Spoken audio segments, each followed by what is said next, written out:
Hey, hey! Good morning, ladies and gentlemen of the jury. Puwersa 99.9%.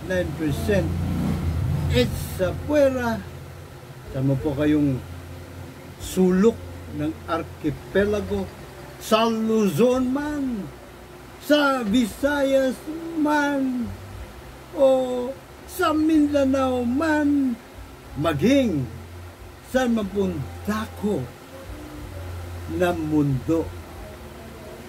Naway, nasa maayos po tayong kalagayan lahat, bagaman na kahindik-hindik po ang sitwasyon sa ating inang bayan, sa ating lupang hinirang na perlas pa man din ng silanganan at lalo't higit duyan ng magigiting.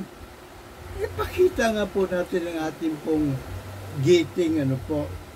So, bagaman lahat po tayo pare-parehong mga soberanong mamayang Pilipino, mayroon po tayong dalawang hanay. Dalawang hanay. Sa isang banda, tayo po ang higit na nakakarami. Puwersa, 99.9% it's sa puwera. Sa kabilang banda naman po, hanay ng 0.01 mga naghahari-harian. Ang ating bayang Magiliw po ay isang demokratiko at republikanong bansa. Sabihin po ng demokratikong bansa, government of the people, by the people, for the people. Tagalogin sa atin para mas swakto. Ang demokrasya po ay gobyerno ng taong bayan, pinatatakbo ng taong bayan para sa taong bayan. At syempre, porket demokrasya nga, rule of the majority, o kaya ay majority rule. Ano po? Sapagkat ito pong demokrasya ay batay sa proposisyon na lahat po tayo nilikha ng Panginoong Diyos ng pantay-pantay. And so, wala po tayong hari. Wala pong pwedeng maghari-harian sa atin. Dayuhan man o kababayan. Ano po? Bagkos, lahat po tayo ay hari. At tayo po ay self-governance ang ating pong pagpapatay. Tayo mismo papatakbo ng ating gobyerno. Sa papanong pamamaraan, syempre, halalan. Tayo po ay pipili ng kung sino po ang mamumuno sa ating presidente, mga senador, vice-presidente, of course, mga mambabatas, kinatawan sa Kongreso, at mga lokal na opisyal. Pero hindi po silang hari, Tayo pa rin po ang hari, ang mga soberanong mga mamamayang Pilipino. Kaya ang tanong na magmamakaawa para po ating itanong sa ating mga sarili, bakit ang ilang mga traidor, abusado, land grabber, kawatan, mamamatay tao, smuggling lord, drug lord, pogo lord, huweting lord, ang naghahari-harian sa bayan nito? At tayo higit na nakakarami, ang 99.9% ay itsapuwera. Mga alipin.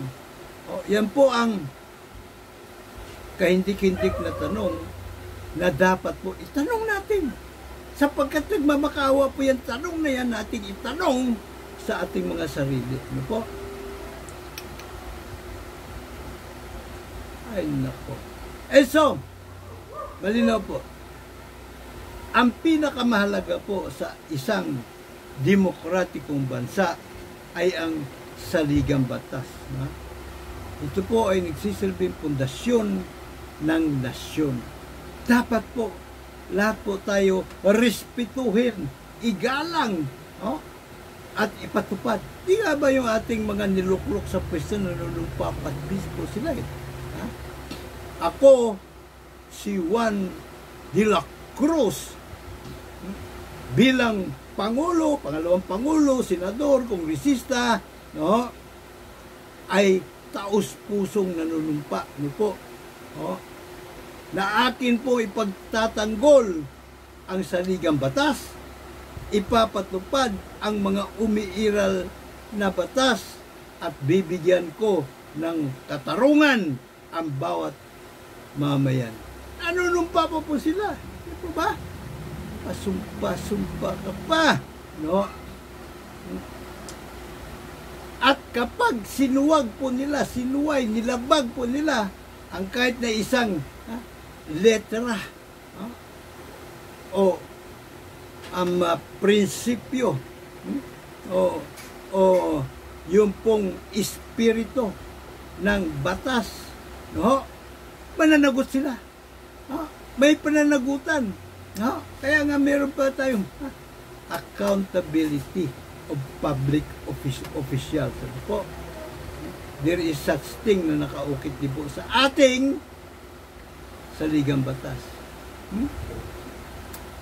Ngunit natapat subalit, ulit ko, bakit ganon? Bakit kung baliwalain, baluktutin, pilipitin, ibasura, dapurakin, apak-apakan, yurak-yurakan ng mga nailuklok natin sa pamahalaan, ang letra at espiritu ng batas, ganon-ganon na lang. At hindi po sila papanagot. Bakit? Samantalang sagrado po ang mga probisong nakapaloob sa ating pong saligang batas. What is the wrong? Anyari. Hindi ba? Prinsipyo po, pangunahin ng demokrasya, no one is above the law. Walang sino po ang mangingibabaw kaysa sa batas. Lahat po ay subject to the law. So, anyari? Anyari? Kinatisin nga po natin. Konsultahin po natin ang isa sa mga framers ng saligang batas. Where na yung framer ng saligang batas? Aba, hindi yan. Dito ka. Dito ba? Ito. Yan. Ito po ay dali po lamang ating pong steady lamang po kayo, ihanda lamang po ninyo ang inyong mga kape, at isang banyerang mani dahil mahaba-haba po itong ating usapan. Attorney Christian Monson, isa po sa mga framers ng ating saligang batas. Tingnan po natin kung ano ba ang kanilang, gumamit ba sila ng sentido komon o kaungasang kaisipan na salat sa lohika at batayan, sa mga prinsipyo ng demokrasya. Attorney Monson, bring it on. Break it down. Alam nyo, when we were discussing this in the Constitutional Commission, that, how do we make sure it's a participatory democracy? And the answer is that then we should ban political dynasties. And sa amin, among ourselves, we're discussing this. But what if our democracy improves, with over time? Tapos nasa Constitution yung 4 degrees or 5 or 6 degrees. And you need a constitutional change. So we left it to Congress and say maybe we can trust Congress. Now, when our democracy does not need that kind of prohibition anymore, ibababa nila 2 degrees. Maybe with political dynasty. We made a mistake. Right? As I always say, we had two shortcomings in the Constitutional Commission. One is we overestimated the spirit of EDSA, and the other is we underestimated the greed of politicians for power and money. And this is one example of that. And actually, that was what I was going to ask Attorney Monsod. No, in your petition, what definition of political dynasty is reasonable to you? To what level of consanguinity or affinity? Because I read part of the petition, and you were trying to draw a direct link between poverty and political dynasties. Anong level po of political affiliation or yung relation is reasonable? I think 4 degrees. Up to 4 degrees. Cousins. Up to first cousins. Up to first cousins, ibaban. First cousin. Yes, ang prohibition. Chairman, mahalaga yung sinabi nyo kanina, no? Na overestimate nyo yung spirit ng EDSA, yung higher purpose, at underestimate nyo yung greed of the politics. Nung sabi nga ni Cardinal Sin ay yung mga si Alibaba na tanggal, pero yung 40 thieves na iwan, no? So, ang bira po kay Zapatis, ha? So, malinaw po para sa akin. Ewan ko lang para sa inyo, ano. Siyempre, kanya-kanya po tayong opinion, palagay, kuro-kuro. Pero ang pinakamahalaga po, kailangan arukin po natin ng gusto at mali man po o tama, wala namang mali o tamang opinion eh. Meron lang mas maganda, mas swakto, ano po. Pero dapat lahat po tayo magsalita. Ano po? No. So, sabi mo na ha, bago po natin kilatisin ang gusto po yan, disclosure po muna tayo. Disclosure. No? Disclosure po muna tayo. Ako po si Mr. Juror Dr. Sixto Kit Kilatis Lagare, po, PhD, Public Administration Honoris Causa, ano po, ay siya pong founder ng Philippine Trial by Jury Movement / KKK o Partido KKK 2.0 Demokratiko. Ano po? Siyempre ako din po ang founder ng Philippine, KITV Philippines. Ano po? Pioneer po ang ating KITV Philippines sa live streaming sa buong bansa. No? Pwede po natin ipangalandakan yan sapagkat yung akin pong media forum, Kilatis Media Forum, ang kauna-unang nagla-live streaming po. At maging yung aking YouTube channel, Kilatis, kauna-unang nagla-live streaming po yan. Hindi pa po nauso live streaming sa mga kahit na sa malalaking network. Ano po? So, ang akin po isinusulong dito, ano po, hindi po pangkomunismo o pangkomunista. So yan po ang bad news ko para doon po sa mga ang iniisip ako daw ay komunista. Pambira pa kay Zapatis. So, di marunong mag-isip itong mga nag-iisip ng ganun eh. Ano ba aking isinusulong? Yeah? Karapatan ng mga mamayan sa trial by jury. Bilang hukom, not necessarily hukom, juror, ano po, na siya pong magdidesisyon, ano po, kung ang akusado sa pang-aabuso, human rights violations, land grabbing, pagtatraidor sa bayan, pangungulimbat sa kabambayan, ay guilty o inosente. Sa lahat ng korte, yan po ay pandemokrasya. Yan po ay pandemokrasya, hindi po yan katulad ng pagkomunista, ituturo nila o maraming mga gusto nilang maghusga, pero yun ay, kumbaga ay nakamada na. Nakamada na. Lahat po ng mga sinasabi nilang ikaw husga, ay yun ay brainwash na po at may order na i-convict mo. Iyan. O kaya i-absuelto mo. Iyan. Pag hindi, patay kang bata ka. Ano po? Hindi po tayo ganun. Sa pa po, wala pong mga individual man o kaya grupo na nagbabayad po sa inyong lingkod para po isulong ang advokasya, ang kapakipakinabang para po sa halos lahat o hindi man lahat, diba? Sa hanay nating puwersa 99.9 sa puwera. Ano po? Ni Singkong Duling po, wala pong sumusuporta sa akin. Ano po? Ito po ay pro bono. Bukal po sa aking kalooban, ito po ay motu proprio na ginagawa ko po bilang akin pong ambag. Ambag na isang patriotiko po sa ating bayang Magiliw. Ano po ba itong KKK 2.0? Ito po ay partido KKK 2.0 demokratiko. Pagpapatuloy ng naon siya may himagsikan ng KKK, kataas-taasan, kagalang-galangan, katipunan ng mga anak ng bayan.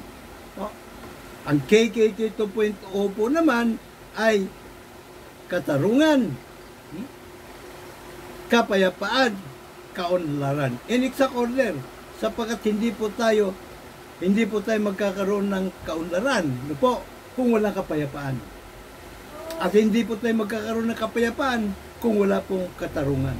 At hindi po tayo magkakaroon ng katarungan kung wala pong pang-demokratikong patas, the epitome of democracy, kambal tuko ng demokrasya na hukumang trial by jury of the sovereign people.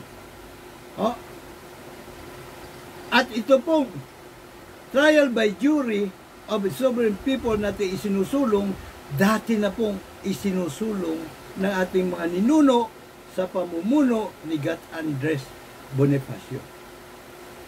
Ang KKK po, na inorganisa ni Gat Andres Bonifacio, nandun sino ba yung mga nandun, si Ladislao Diwa, hindi ko na paalala po yung iba, may Dison pa po doon, no? Sino ba, Arellano, Gundadato, no? Research na lang po, no? Ito po ay ginanap ang una na pagpupulong sa Azcárraga, number 72 Azcárraga.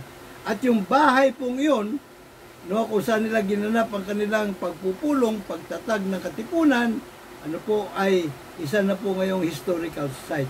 At nandun po yung plake ng kanila pong manifesto. Ano po ba ang layunin? Unang-una, ano po bang katipunan? Ito po ang katipunan po ay lihim na organisasyon. At ang layunin po na ito ay pagkakaisahin ang mga Pilipino. Pagkakaisahin para isulong ang unang-una, malayang bansa. Malayang bayan, ala Amerika. Ala Amerika, demokrasya. Pagpapalaganap lalo ng mga sangguniang bayan. Ang kalintulad dyan sa Amerika, yung po mga town hall meeting, kung saan doon po nagpupulong ang mga kinatawan ng mga mamayan sa pamahalaan at yung mga mamayan upang pag-usapan kung ano-ano po mga proyekto, magawain bayan na dapat ay uunahin, bigyang prioridad. Ano po? Dahil yun ay mas lubhang kailangan ng mga mamayan. Ano po? So yan yung mga town hall meeting mo. Ito po mga sangguniang bayan. Sa ngayon, meron din po tayong mga Barangay Development Council, ano po? O the Barangay Development Assembly. Pero hindi po masyadong sinusunod dyan ang ating mga kinatawan sa pamahalaan sapagkat ang kanila pong minamaster ay kung paano nila nakawin ang pondo. Kaya ayaw nila ng transparency. Ayaw na ipaalam sa mamamayan kung ano-ano yung mga proyekto. At dapat yan ay pag-uwin. Ano po? At pagkatapos ng pagpapalaganap ng sangguniang bayan, po, ay ang pagpapanumbalik ng hukumang balangay. Noong panahon po natin mga ninuno, kapanahonan po nila Lapu-Lapu, bago po tayo sinakop ng Espanya, ang uso sa bawat balangay, sa buong kapuluan, hukumang trial by jury of the Council of Elders. Yan po uso. Yan po yung hukumang balangay. And so, yan din po ang ating ayan po ang itinataguyod, back to basic ng Katipunan. At yan po mismo ang ating dapat isusulong, no, sa panahon po ngayon. At hindi na po tayo kailangan maging lihim na organisasyon sapagkat mayroon na po tayong mga karapatan ngayon bagaman hindi pa pinagpapawisan ang kilikili ng mga animal sa pamahalaan pagka nilalabag nila, pero at least meron na po tayong demokrasya, huwad man ang ating demokrasya. So gawin po natin tunay, ano po? So, kaya tayo po ay kailangan maglutang na po tayo, di ba? Na organisasyon, ano po? Dahil tapos na yung mga panahon na kailangan ng lihim na organisasyon tulad ng ginawa natin mga ninuno ng mga Katipunero. Ano so, umpisa na po natin pag-uorganisa ng mga chapter ng Partido KKK 2.0 sa bawat barangay, sa buong Kapuluan, 42,000 plus barangay. Ano po? Kailangan ma-organisa na po natin yan sa lalong madaling panahon para pagsapit po, bago sumapit ang 2028, ay organisado na po tayo. Ano po? Ano pa ang mga disclosure po nating dapat na yan So, ulit ko po, bagaman hindi po tayo bayaran, no po, at wala pong grupo, individual na pumupondo po sa advokasya natin ito, ano po, abay, bukas ang dalawang palad ko po natanggapin anumang suporta na inyong may ambag sa advokasya in cash or in kind, ano po, Gcash nyo na lang, ano po, madali naman ngayon ang pagsusuporta At dapat na natin suportahan po lahat ito sa hanay ng 99.9% sa pera, sapagkat tayo po ang makikinabang dito, sapagkat tayo po ang napapalautan, sapagkat tayo po ang usual na biktima ng mga traidor at kawatan, abusado sa buong pamahalaan. Po. And so, yung po inyong pag-like dito po sa ating YouTube Advocacy channel, ano po, ang inyo pong pag-share at pag-subscribe dito, malaking ambag na rin po yan. And by the way, hindi naman po kalabisan ang ang iaambag po natin primarily sa Partido KKK 2.0 Demokratiko. Isang sagradong boto lang, sapat na po yun. Kunting barya pang kapip, pandesal na ating po mga volunteers, sobra-sobra na po yun. So, matapos po nating nakonsulta na po natin, di po ba? Itong si Attorney Christian Munsod, at ang sinasabi po niya, lumalabas na ang tinitingnan po nila na pundasyon ng demokrasya. Nung kanilang nilimbag ang 1987 Constitution, ayun pong pagbabawal sa mga kandidatong miyembro ng dinastiya politika. Sapagkat ayon sa kanila, ito pong 1987 Constitution, pinangalandakan po nila ito, pinagmamalaki. Ito daw po ay Social Justice Constitution. Alanin muna, hindi ba may right to suffrage po tayo? Karapatan ng bawat mamayang Pilipino, soberanong Pilipino, na tumakbo sa anumang halal na posisyon po. At di siya dapat sagkaan. Maliban na lang kung siyempre kulang siya sa edad, merong mga requisitos na nakapaloob po sa saligang batas. Kung tatakbo ka senador, kailangan ikaw ay 35 anyos, natural born Filipino citizens, marunong bumasa at sumulat, po, at ikaw ay nakatira sa bansa sa loob ng, hindi ko masyadong natandaan, 2 o 5 taon, po, bago sumapit ang araw ng halalan. At siyempre, rehistrado kang botante. So, pag pinagbawalan mo po ang mga miyembro ng may political dynasty, antimano, tawag doon po, prior restraint. Antidote po yun ng demokrasya. Hindi po yung makademokrasya. Kasi pinagpapalagay mo na kaagad, dahil magnanakaw yan. Ito nga, tatakbo pa nga lang Diba, pagbabawalan mo na. So, anti-demokrasya po itong mga iniisip nila. At isa pa, Hindi din po ito garantisado o walang garantiya po na yung halimbawa pinagbawalan mo na lahat ng miyembro na ng political dynasty na tumakbo.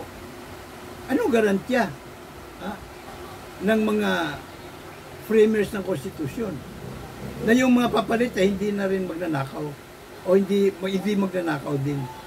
Anong garantiya? Wala eh. No po? So hindi po anti-social justice po itong ginawa ng 1987 Constitution. Ang isa pa po na anti-social justice po na ginawa nila, yung pong nilagay nila na kailangan lumimbag ng local government autonomy. At nangyari nga po 1992, yung Local Government Code of the Philippines, kung saan ang naging resulta, dumami lalo ang mga naghahari-hari ang mga traidor at kawatan. Lahat ng mayor po, pwede na maghari-harian. At ang paghahari-harian ni Digongong Duterte, galing po doon sa local government code po. So,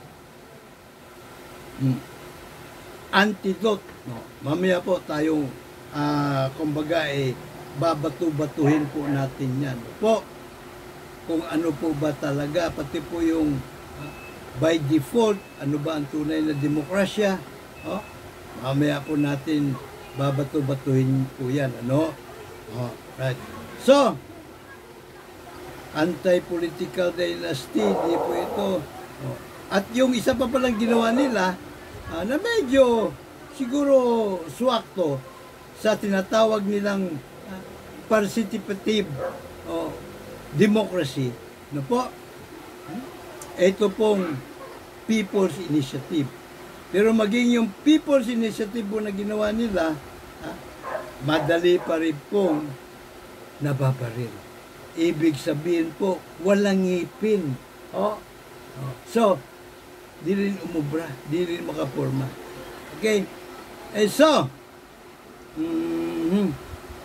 may dalawa po daw silang kasalanan na nagawa. Una, na overestimated po nila ang espiritu ng EDSA, people power. At underestimated din daw po nila ang pagkaswapang, pagkagahaman, pagkaganid, pagkasungak-sungak sa puder at kwarta, adik sa kwarta na mga traidor at kawatan na kuno ay mga politician. Po? Now, hindi po nila ikinasa sa 1987 Constitution ang tunay na anyo, hugis at kulay ng demokrasya. Ito po yung pinakamalaki ng pagkakamali. Hindi po yung na-underestimate nila yung kaswapangan ng mga politiko at na-overestimate po nilang people power. Hindi po yun. Ang pinakamalaki po talaga nilang nagawang kasalanan sa sambayan ng Pilipino at pinahamak po tayo pare-pareho kung kaya kinakailangan pa po natin magkaroon ng pagkatapos ng sa people power, nagkaroon pa po tayo ng 1 million people march at ngayon naman 1 trillion pesos people march. Ano po? At patuloy po tayo ngayon kailangan magmumura sa kalye, mag-walk out sa mga paaralan ng kabataan para po iprotesta ang daluyong ng korupsyon sa buong pamahalaan. At may mga leader na naman ngayon tumatayo na ililigaw na naman po ang mga kabataan, pati na po tayo mga thunders. Ano po? At ang gusto naman po na mangyari ay sumikat yung kanilang mga itutulak ng kandidato o kanilang mga sarili para sila naman po ang papalit na mailuklok sa gobyerno. At sila na naman po ang magsisipag nakaw. Pambirang patisot. And so, ano nga po ba ang tunay na hugis, anyo, kulay ng demokrasya? Konsultahin po natin, siyempre, ang champion, ang pinagugutan po natin ng ating demokrasya na ginawang huwad ng framers ng ating saligang batas. Ito pong Texas Watch. Ano po? Texas Watch. Alright, Texas Watch. Bring it on. Our courts are often overlooked and not fully understood, but they are important for all of us. The laws we live by must be enforced fairly so that all people may live in a free, safe, and just society.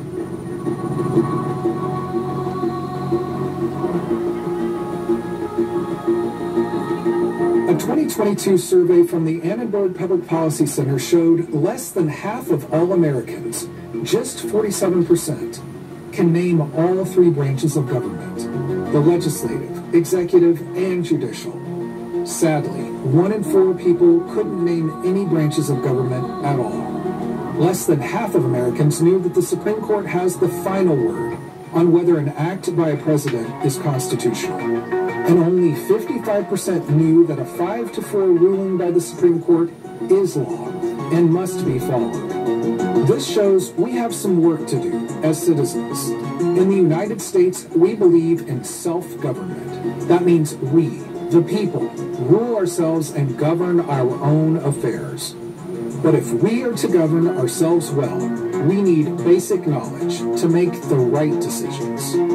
The purpose of this 3-part video series is to learn more about the judicial branch, which is a co-equal branch of government, meaning our courts are just as important as the president or Congress. When we talk about the judicial branch or the judiciary, we're talking about the judges who decide cases or legal disputes in trial or on appeal. Appeals take place when one party feels a court applied the law incorrectly and wants a higher court to review the decision. Importantly, the judicial branch also includes jurors, everyday citizens like you and me, who listen to the evidence, decide who is telling the truth, and apply the facts to the law. Jurors are entrusted with this power and given this responsibility in our country. The jury's role is absolutely vital in our system of government, making sure our justice system is connected to the people and the communities it serves. That's why jury service is so crucial. This series will cover important topics like the difference between common and statutory law, our civil and criminal courts, the appellate review process and the Supreme Court, as well as protections built into our judicial system. I know that sounds like a lot, but don't worry, we'll break it all down. Our goal is to make this information understandable and even entertaining, so you are empowered as a citizen. Empowered as a citizen po. So kung yung Amerika po mismo, mayroong mga marami sa kanilang mga mamayan ang hindi po masyadong kumbaga nauunawaan kung ano ba ang function ng hukuman, abay lalo naman po dito po sa ating bayang Magiliwan po, mas lalo pong itinago po sa atin ng mga kawatang naghahari-harian sa bayan, no? Mga traidor, kung ano po ba talaga ang papel natin sa demokrasya. So, batu-batuhin po natin yan. At I suggest po, panoorin niyo po ng buo yung pong Texas Watch na video, 3-part series po yon. Pinanood natin, part 1 pa lang po yon. Nang sa ganun ay lalo po ninyo maunawaan talaga ang papel po ng mga mamayan, ang napakahalagang papel ng mga mamayan para mapanday ang makatarungan at makataong lipunan. And so, let's break it down, kumbaga. Malinaw po sinasabi, the court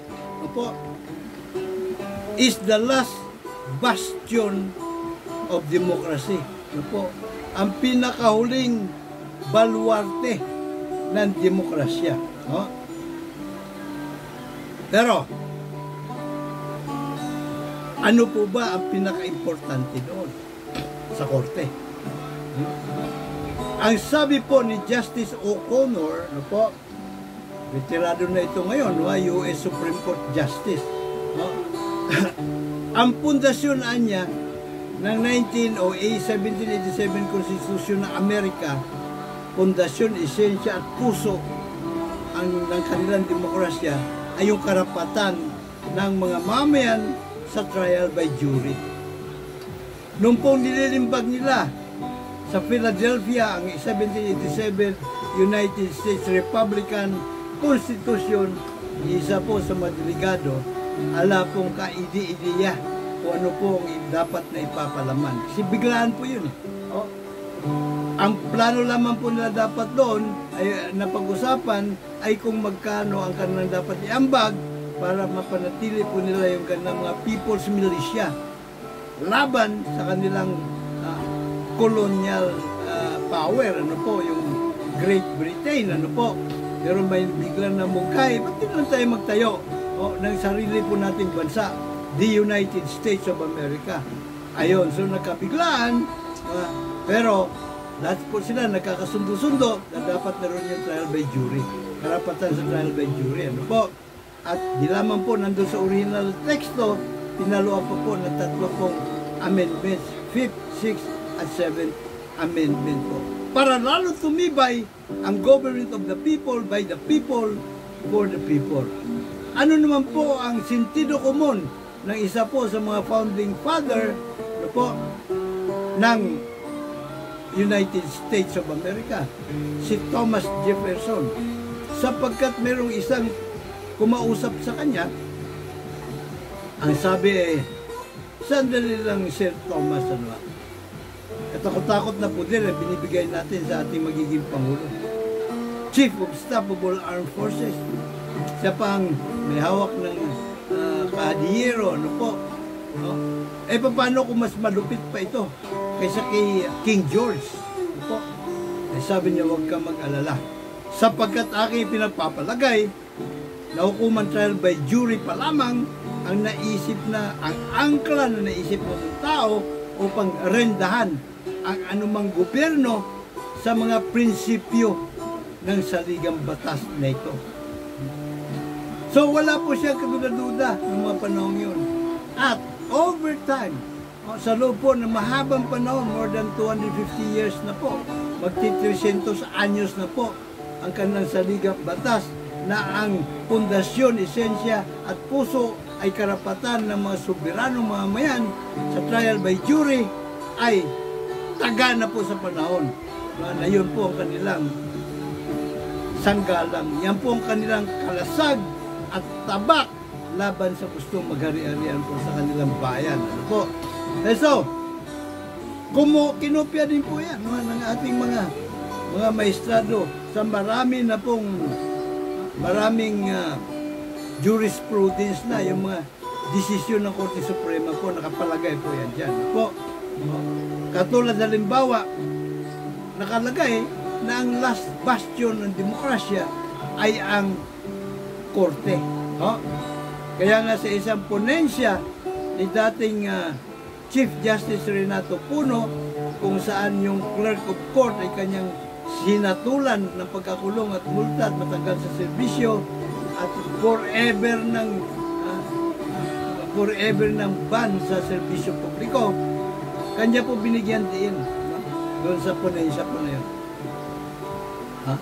Na como ang hudikatura, ang huling baluarte ng demokrasya, dapat lahat po ng kawani, hindi lang kawani na hudikatura, hindi lamang po yung mga judges, ano po, kundi lahat, as in lahat, pati janitor kasama. At hindi lamang po lahat, pati janitor, kasama po kung kanilang mga esposo at esposa. Kasama. Apo, ay kailangan daw, just like Caesar's wife. Ano ho? Dali mo na, bakit pumigil ka na dire-diretso lamang? Yan. Okay. Nulit ko, pati po ang mga esposo nila, esposa, kailangan just like Caesar's wife, beyond suspicion, beyond no reproach. Diba beyond ba o above? But anyway, hindi dapat na kahit na pagdudahan man lamang. Wala po dapat pahid ng pagdududa. Ano po? So, ito po ba ay talagang nangyayari po sa ating mga korte? Hindi po eh. Doon sa Amerika, marami na pong resibo. Ano po? Na ito ay nangyayari sa Amerika. Katunayan, doon po sa unang termino ni Donald Trump bilang presidente, 2 taon pa lamang po siya nakaupo sa pwesto.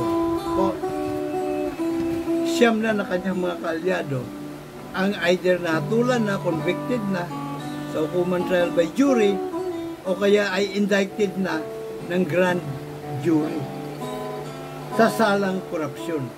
Wala pong nagawa si Donald Trump para sindikatuhin ang mga juror. Ano po? Sapagkat pag ginawa niya po yun, pati siya malilintikan. Pinakawalang-wala obstruction of justice po ang mangyayari kaso sa kanya. Ihahambalo sa kanyang kaso. At yung po kanyang mga tauhan, yung iba doon, nag-plea bargaining, nag-plead guilty sa lesser offense, kapalit ang pagtistigo para idiin si Trump sa kanyang mga pamumurakot sa gobyerno na siyang nangyari nung po kaya sa kaso ni Attorney Paul Manafort po na siya pong nag-witness kaya convicted po si Trump. Nakaupong presidente pero convicted po. No? So, dalawa po hinahanap sa kaso kaya kung nyo pong maalala, ang sinasabi po doon sa Texas Watch, ano po? Na yung pong mga desisyon ng judge. Kasi ang humahatol yung mga jurors, ano po, yung trial jurors, kung guilty o innocente. Kapag guilty ang hatol ng mga jurors, yung judge po ang sisintensya. Alinsunod sa batas. Ngayon, kung either mali application ng judge sa batas, no ha? Halimbawa, hindi pala covered ng naturang batas yung pong akusado, yung pong convicted, no? Halimbawa, ang nakalagay sa batas, kapag umutot ka ng wala sa tono, abay, conviction na abutin mo. No? Pero, meron pong tono, yung utot na nasa tono malamang, yung pong convicted, nasa tono yung utot niya. Diba? Kaya, pwede po yung balik na rin ng korte. Ano po? O kaya, may mga newly discovered oil evidence. Ano po? Doon naman po sa finding of facts. Kasi yung finding of facts, hindi po pwedeng pakialaman ng korte yan. Pero kung may mga newly discovered evidence at testimony, pwede i-remand.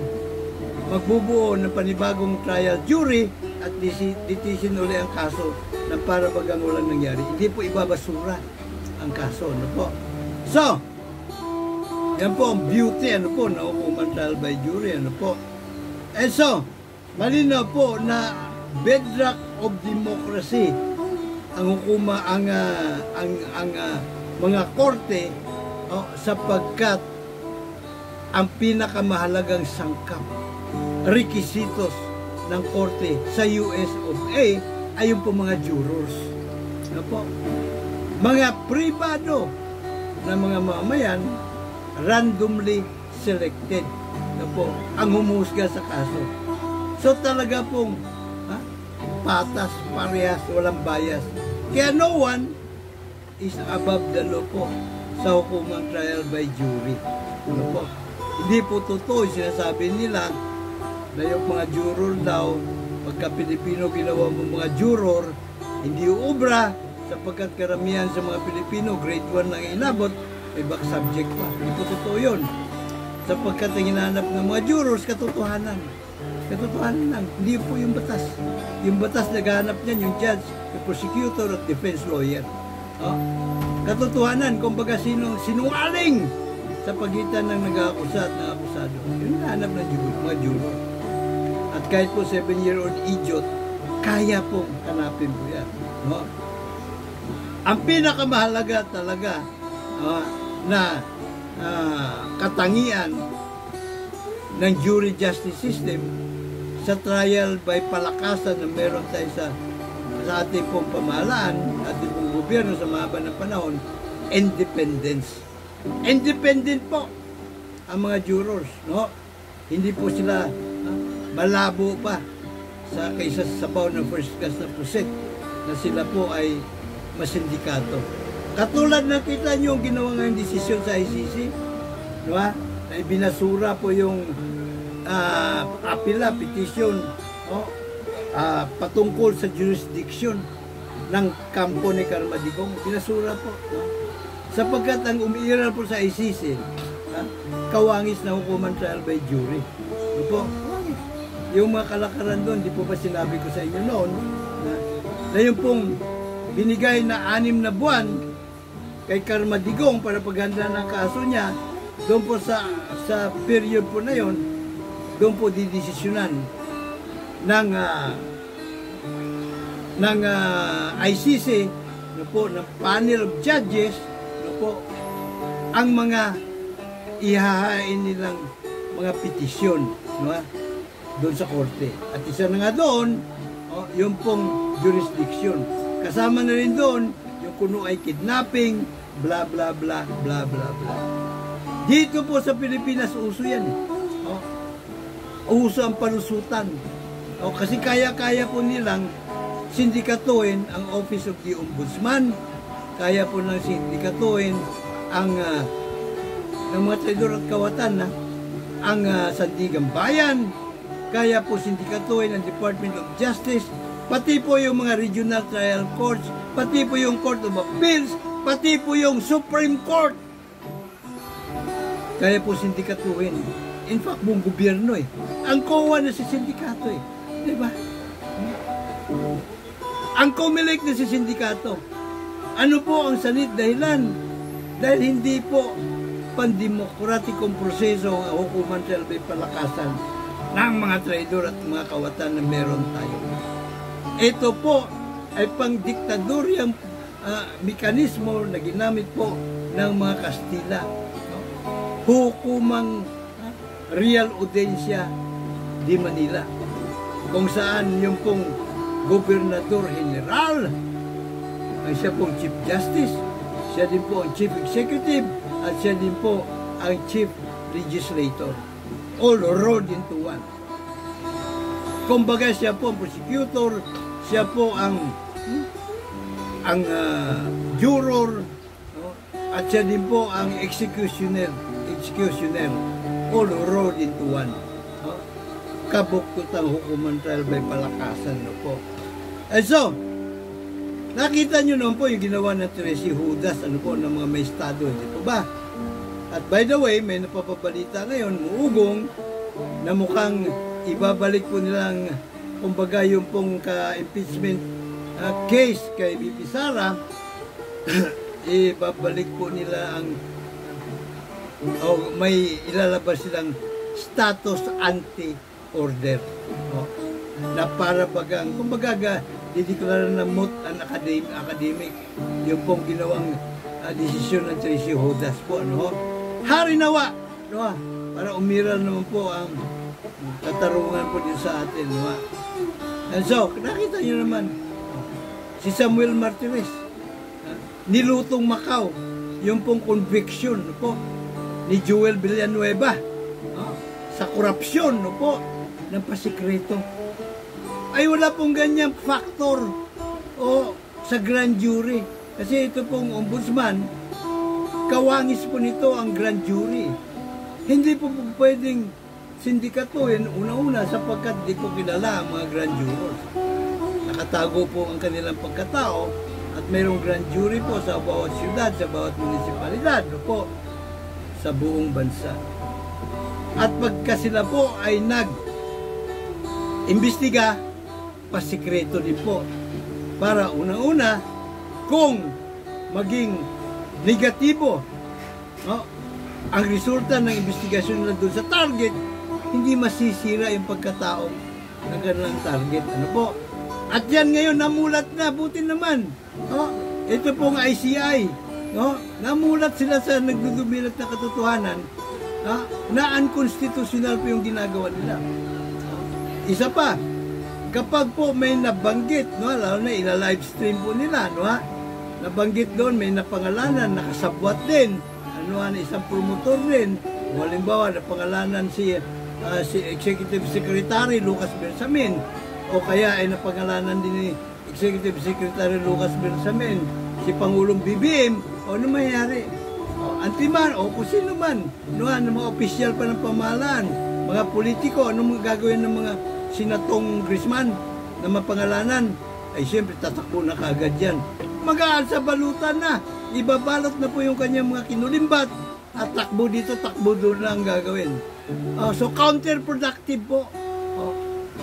Kaya dapat, imbis na pinagsusunugang kilay nila, yung walang katurya-turya, yung basura, na Republic Act para sa Independent Commission for Infrastructure, ang dapat na ikasa ng mga Senatong Grisman ay ito pong kambal tuko ng demokrasya. Jury justice system. Amindahan naman po nila yung Artikulo 3. Simple lang. Artikulo 3. Section 14, paragraph 1. Walang sinuman ang maaring kasuhan ng kriminal o kriminal o sibil, maliban na lamang kung meron pong akusasyon o sakdal mula sa grand jury. Binubuo ng 16 o 23 katao, na nagsipag-apply kasi may termino ang grand jury. Isang taon kalahati, minsan higit pa. Ano po? 18 anyos patas, marunong bumasa at sumulat, at randomly selected doon sa mga nagsipag-apply. Paragraph 2, lahat ng akusado lilitisin sa pampubliko, mabilis at patas na paglilitis sa hukuman trial by jury of we, the sovereign Filipino people. 18 anyos patas, marunong bumasa at sumulat, randomly selected. Obligado po lahat ng 18 anyos patas. Paragraph C, dudugtong po natin kasi doon po sa original na section 14 hanggang paragraph B lang. So paragraph C o paragraph 3, ang indictment or clean bill ng grand jury at ang verdict ng trial jury, final and executory. Hindi po maaaring baliktarin, ibasura, pilipitin ng kahit aling korte kasama ng Korte Suprema, at pigilan o huwag ipatupad ng Pangulo.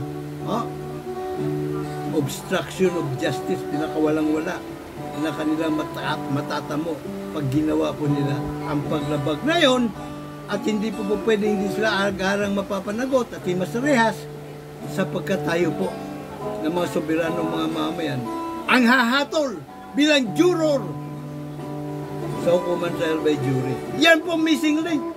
Kaya huwad po ang ating demokrasya. At yan po ang dapat nating isulong, mga kaitsapwera. Ano po?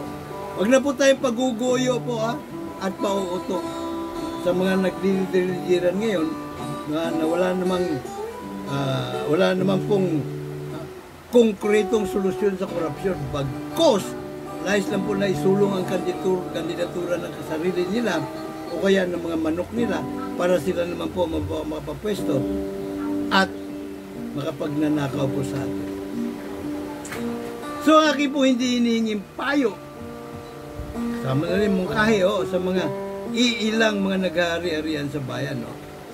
Huwag ninyong antayin pa na mag-ala Indonesian pa o kaya ala Nepalese pa ang mga Pilipino. Huwag nyo na antayin. Kayo din. Pati po mga pamilya ninyo baka maipahamak na ninyo. Malamang po yun. Nakita nyo naman ginawa sa Nepal. Ipukan na pong mga ministro. Prime Minister pa yata, kinalagkad tinapon sa ilog na pagkarumi-rumi. Diyan ka nararapat kasi mas marumi ka pa kaysa maruming ilog na yan. So akin pong hindi hinihimong kayo sa inyo at payong kapatid, sumama na po kayo. Kayong iilang mga traidor at kawatan sa pamahalaan na kuno ay politicians, sumama na kayo sa Juro Revolution. Ipairal na po natin ang jury justice system sa bansa na matagal na pong pangarap Pinoy. Para magkaroon po tayo na makatarungan at makataong lipunan. Ay patumpik-tumpik pa. Ano po? Akin naman pong panghihikayat sa akin po mga kahanay sa puwersa 99.9% itsapuera. Gumising na po tayo. Ngayon na! Huwag na po natin antayin Pasko. Po, ngayon na. Gumising na po tayo sa mahabang pagkakatulog o pagtulog-tulugan. Abay, simula pa po noong 1946, July 4, 1946, nung itinawad sa atin ang ating kasalinat. Po, umpisa na po na ginamit ang hukuman sa palakasan ng mga traidor at kawatan na kuno'y politician sa buong pamahalaan. Isa pala po sa war reparation, yung pong mga war surplus, yung mga jeep na ginawang mga Sarao, at ano ba yun, Francisco, ano po, yun po ay para dapat sa atin, sa mga mamayan, binulsan ng mga kawatan. Ang good news, ngayon po hindi na po ibinubulsan ng mga kawatan sa pamahalaan ng ating kapirahan. Minamalita na. Mali-malita pa talaga. Ang hirap po. So, umpisa na po natin na po ang pag-uorganisa ng mga chapter ng Partido KKK 2.0 sa bawat barangay po. Paano na po? Nakapakanan naman po natin karapatan at kinabukasan. Nilaman po natin mga sarili sa kasalukuyang henerasyon. No po? Bagkos hanggang po sa susunod po nating mga lahing kayo man. Hanggang sa ating mga kapu-apuhan natin po ipaglaban.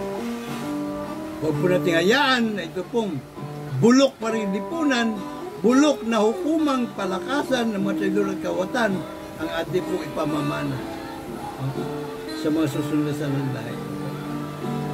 Hindi lamang po sa mga thunders ang aking panawagan, lalo sa mga kabataan. Mga thunders, katulad ko ng thunders, no ha? Palapit na sa pre-departure area. Naghahanap na ng resibo, ipapakita kay San Pedro. Ito po, Ligasia, no ha? At napaka ginintuang resibo, gold standard na maaari po natin ipresenta kay San Pedro. Ipagpatuloy po natin ang saming laban na ating po mga ninunong katipunero. Malayang bayan, mas pinalawak na sangguniang bayan at hukumang balangay, no? Modified na hindi lang mga elders kundi lahat po ng 18 anyos pataas, marunong bumasa at sumulat, randomly selected ang siya po maging mga jurors na husga sa lahat ng kaso ng korupsyon, human rights violations, land grabbing, drug trafficking, smuggling, extrajudicial killings, kurakutan, pandarambong sa kabambayan, sa lahat ng korte, sa bawat syudad at munisipalidad sa buong kapuluan. And so, ilan po natin, ang ating mga sagradong boto para sa mga Team Juror Candidate Advocates 2028. Panahon na para tayong puwersa 99.9% sa pera naman ang magpatakbo ng ating gobyerno. Like hell! No more! Isang sagradong boto mo lang.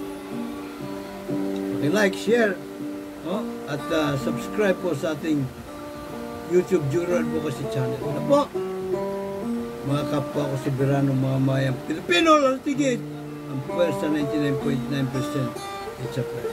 Pwede nyo lagi nakanda maglingkod, Mr. Juror, Dr. Sixto Kitkilatis Lagari po lamang. PhD, Public Administration, honoris causa. May God bless us all. May God bless Philippines.